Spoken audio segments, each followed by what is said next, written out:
John 20:11 through 18. When Mary stood weeping outside the tomb, as she wept, she bent over to look at the tomb, and she saw two angels in white sitting where the body of Jesus had been lying, one at the head and the other at the feet. They said to her, "Woman, why are you weeping?" She said to them, "They have taken away my Lord, and I do not know where they have laid him." When she said this, she turned around and saw Jesus standing there, but she did not know that it was Jesus. Jesus said to her, "Woman, why are you weeping? For whom are you looking?" Supposing him to be the gardener, she said to him, "Sir, if you have carried him away, tell me where you have laid him, and I will take him away." Jesus said to her, "Mary." She turned and said to him in Hebrew, "Rabboni," which means teacher. Jesus said to her, "Do not hold on to me, because I have not yet ascended to the Father. But go to my brothers and say to them, I am ascending to my Father and your Father, to my God and to your God." Mary Magdalene went and announced to the disciples, "I have seen the Lord." And she told them that he had said these things to her. It's the word of God for the people of God. Thanks be to God.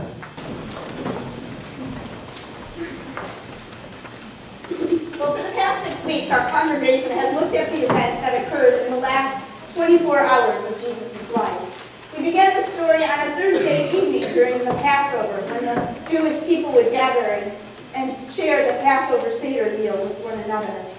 It was a meal that remembered how God had delivered them from slavery in Egypt, freeing them. It would be Jesus' last meal. While Jesus ate with the disciples, he attempted to tell them that soon he was going to die. But instead of focusing on what Jesus was trying to tell them, they argued about who was the greatest amongst them. And of course, they weren't talking about Jesus, they were talking about themselves. After the meal, Jesus and the disciples went to the Garden of Gethsemane, where Jesus prayed to the Father that he might not have to die, but then prayed, "Father, your will, what you want, not what I want." Meanwhile, the disciples who Jesus had asked to keep watch over them were sleeping. 3 times Jesus went to check on the disciples, and 3 times Jesus found the disciples fast asleep. Even though they wanted to stay awake, after a long day, they couldn't seem to keep their eyes open. Then one of the disciples, Judas, betrayed Jesus. He led the guard of the Jewish Roman religious council to where Jesus was praying in the Garden of Gethsemane, so that they might arrest him in the secrecy of night. All the disciples fled out of fear, abandoning Jesus. Jesus was held that night at the chief priest Caiaphas' house. He was brought in front of the Jewish council while it was still evening and was charged with blasphemy, claiming to be God or having attributes like God, showing disrespect to God in some way. Rather ironic, since it was the Jewish council who was about to convict and have the Son of God crucified. The Jewish council tried to trump up charges against Jesus, but they were unable to convict him. It wasn't until they asked Jesus if he was the Messiah that they were able to pronounce judgment upon Jesus using his very own testimony. For Jesus not only claimed to be the Messiah, but the divine King of the world. Meanwhile, in the courtyard of Caiaphas' house, Peter, who had followed the Jewish guard to where they were holding Jesus, denied Jesus 3 times. In the morning, the Jewish council brought Jesus to Pilate, the Roman governor, where they accused Jesus of insurrection in hopes that Pilate would sentence him to death. Pilate, knowing that the Jewish religious authorities were bringing charges against Jesus out of jealousy, not because Jesus had done anything wrong, offered to free Jesus. But the people chose to have Pilate release Barabbas instead of Jesus. They yelled, "Crucify him, crucify him." The people chose a Messiah that would rule by the sword and win victory through violence, instead of a Messiah who came in peace and love encouraging us to love our neighbors and to turn the other cheek, even love our enemies. Pilate sentenced Jesus to crucifixion. The Roman soldiers then took him and mocked him and spat upon him and beat him and placed a crown of thorns upon his head and led him out of town to be crucified. After Jesus died, Joseph of Arimathea, a wealthy and respected man, a part of the Jewish council, and a believer and follower of Jesus, although secretly because he was in fear of the Jewish authorities, went to Pilate and asked for Jesus' body so that he might give Jesus a proper burial. Pilate granted Joseph permission to take the body, and Nicodemus, another member of the Jewish council, and Joseph went and took down Jesus' body, anointed it, and laid it in a grave that was set aside for Joseph's family. They wrapped his body in linen cloth, and they rolled a stone in front of the tomb. About the second week of Lent, when I was at Keeler and I was finishing service and I was walking to the back of the sanctuary, I thought to myself, I really hate Lent. It's so depressing. And I'm only on the second week. I have 4 more weeks of this to go. It's 6 weeks of realizing how broken humanity is and how broken I am. After all, these stories are not just events that happened 2,000 years ago, but they point to our own brokenness. We aren't that different from the disciples at the Seder meal. We pay more attention to our status and place in the world than what Jesus was trying to tell us. We aren't unlike the disciples in the Garden of Gethsemane. We want to do what is right, but we so often fall short. We can't seem to quite follow through with what Jesus asks us to do, and we seem to fall asleep on the job. And when we are fearful for our lives or our livelihood, we often abandon Jesus as the disciples did in the garden that evening. Or like Peter, we deny him. Or like Joseph of Arimathea or Nicodemus, we believe quietly, but we're unable to speak up when the going gets tough. We aren't unlike the Jewish council, consumed with our reputations, fearing for our safety, jealous of those who seem more popular, wanting to eliminate those who threaten our wealth and our authority.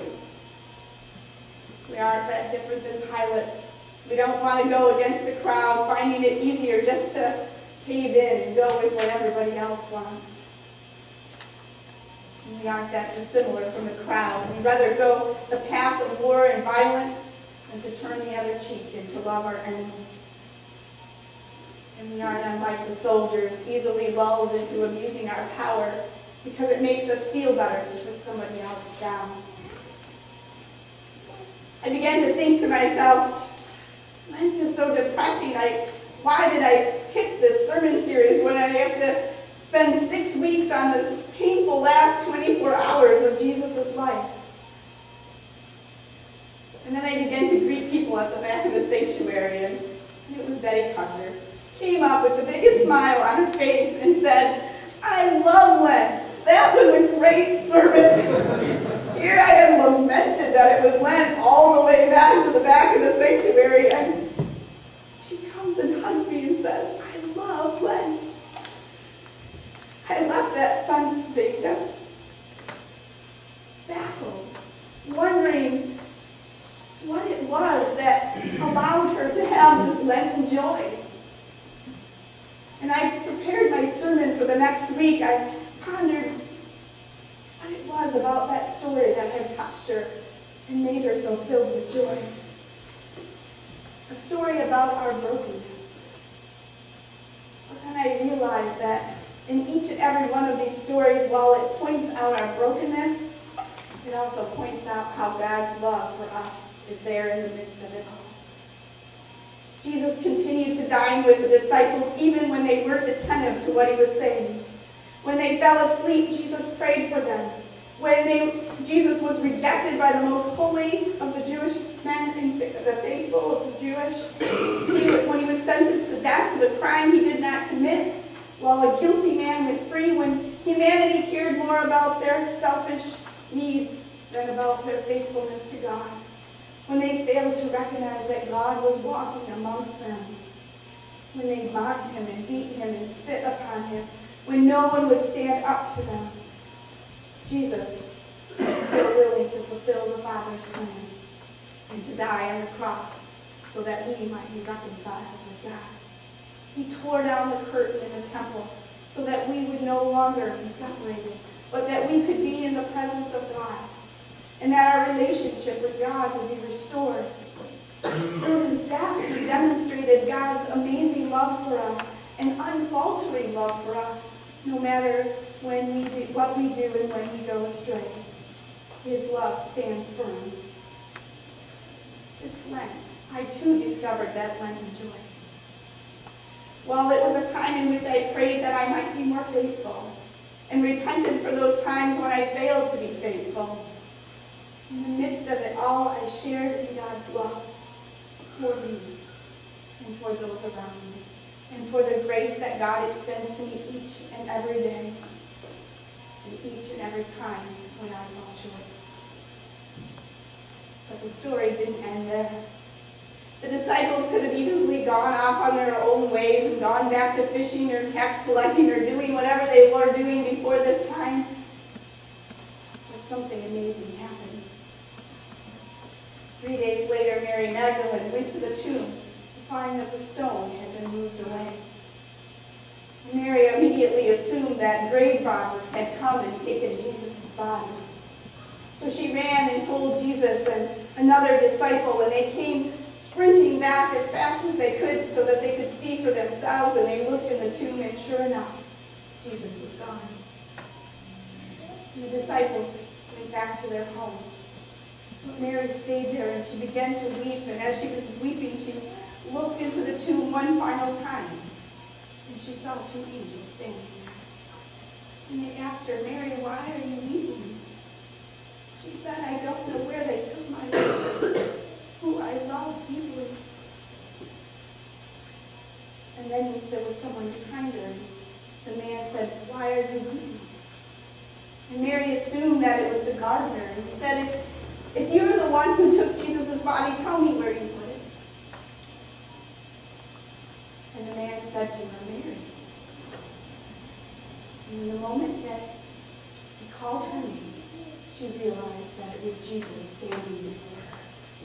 And she immediately ran and told the disciples the good news, that Jesus' body hadn't been stolen, but he was risen from the dead, resurrected, just as he said that he would be. Jesus was in that moment vindicated. All that he had said, all that he had done, all the ministry had pointed to this moment when death did not have the final word. When Jesus lived despite all the wickedness and violence and greed and envy and death, God's love overcame it all. It is a story that gives us hope. That as we face a world where we experience often so much suffering and pain and grief and brokenness, we are not without hope. Because God will have the final word. That it is not finished with that. That there is something more that God is working towards, and that God will overcome the evil and wickedness and death of this world. That is the story of Easter. A story of a risen Christ. A story of how God conquered the evil of the world. The story of how God's love prevailed. Amen?